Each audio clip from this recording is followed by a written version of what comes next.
What's up everyone, and welcome back to What to Watch Wednesday. It's been a long summer and I've missed doing this show so much, so I'm thrilled to be able to return to the Beacon and give you guys the scoop on what to watch in theaters and on streaming services every Friday. Let's get into it.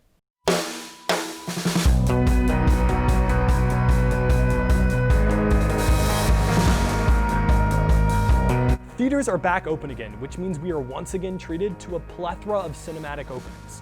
Of course, if you do choose to go out and see any of these upcoming titles in a theater, remember to be safe, wear a mask, and social distance.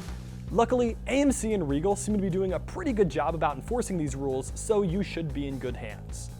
Fans of superheroes or the X-Men will want to check out The New Mutants this weekend. This film has been through true development hell, being pushed back more times than I can count. But this Friday, August 28th, it's actually really releasing. In The New Mutants, 4 young mutants are being held in an isolated hospital for psychiatric monitoring. Dr. Cecilia Rees, believing the teenagers are a danger to both themselves and society as a whole, keeps a close eye on them as she struggles to teach them how to rein in their mutant abilities. When a newcomer joins the patients in the facility, however, strange occurrences begin to take place. The hospital's patients are plagued by hallucinations and flashbacks, and their new mutant abilities and friendships will be tested as they battle to try and make it out alive. With the film releasing on Friday, fans will finally get to see if all the delays were worth the wait. Another film that has avoided a US release for far too long is The Personal History of David Copperfield. The film saw an international release a few months ago and has just kind of been on hold due to the pandemic.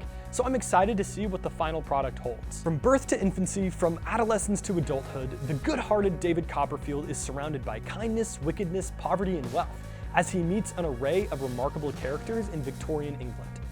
As David sets out to be a writer, in his quest for family, friendship, romance, and status, the story of his life is the most seductive tale of all. The film, based on the Mark Twain novel of the same name, comes to theaters on Friday, August 28th. If you were anything like me, you grew up watching Keanu Reeves and Alex Winters travel through time in the classic Bill and Ted films. Decades after the last film in the series, Reeves and Winters are back in their original roles for another adventure. The stakes are higher than ever for the time-traveling exploits of William Bill S. Preston Esquire and Theodore Ted Logan. Yet to fulfill their rock and roll destiny, the two now middle-aged best friends set out on a new adventure when a visitor from the future warns them that only their song can save life as we know it. Along the way, they'll be helped by their daughters, a new batch of historical figures, and a few music legends to seek a song that will set their world right and bring harmony in the universe. The film is set to open in theaters and release digitally on the same day, this Friday, though I admittedly couldn't find any showings for it near me this weekend, meaning your best bet might be digital. Regardless of where you watch it, I have no doubt that this comedic adventure will be a hit. If you've really missed the big screen but don't want to see any of these new films, don't worry. Regal is currently showing a plethora of classic films such as The Good, the Bad, and the Ugly, the Lord of the Rings trilogy, Rocky 1 through 6, John Wick, Beverly Hills Cop, Jurassic Park, and many more. All these films will be in theaters next week. And that'll do it for the return of What to Watch Wednesday. Thanks for watching, guys, and I'll see you next week.